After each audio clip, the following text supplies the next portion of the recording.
नमस्कार दर्शक बंधु आपण मानक आम चैनल स्वागत जनाऊँ।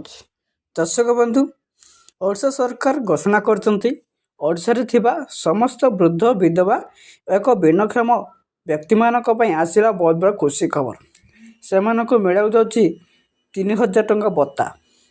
आगरू थिला 3500 टंका घोषणा करथिले किंतु एपर्यंत कौन से निष्पत्ति नहीं नथिले से आपण बहुत दुखित अच्छा आ दुखित करिया दरकार नहीं आपन तुरंत मिल जाऊँगी 3000 टंका भत्ता। आसतु संपूर्ण विवरणी ए वीडियो माध्यम जानी नवा। ता पूर्व मोर गोटे छोटिया अनुरोध आपन जदि चैनल को सब्सक्राइब करना सब्सक्राइब करी पाखुतिया बेल बटन ऑन कर रखंतु। एपरी लेटेस्ट खबर आपण मैंने सर्वप्रथम जानीपारे।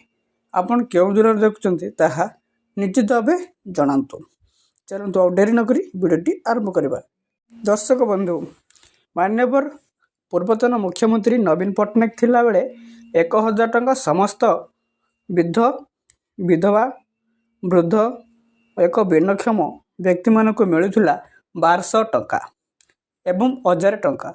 या बीजेपी सरकार घोषणा करथिले सेमाने शासन करने समय मिलू 3000 टंका भत्ता बोली किंतु एबे पर्यंत कौन सी निष्पत्ति नहीं नांती।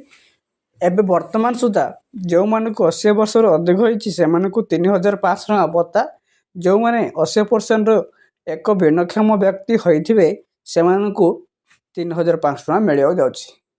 आसला खुशी खबर जे एबे समस्त 60 वर्ष होता वृद्ध विधवा एवं विकलांग मानक 3000 टंका भत्ता घोषणा कर आसंता मास ठारू देवे बोली सूचना अनुसार जनाऊँगी।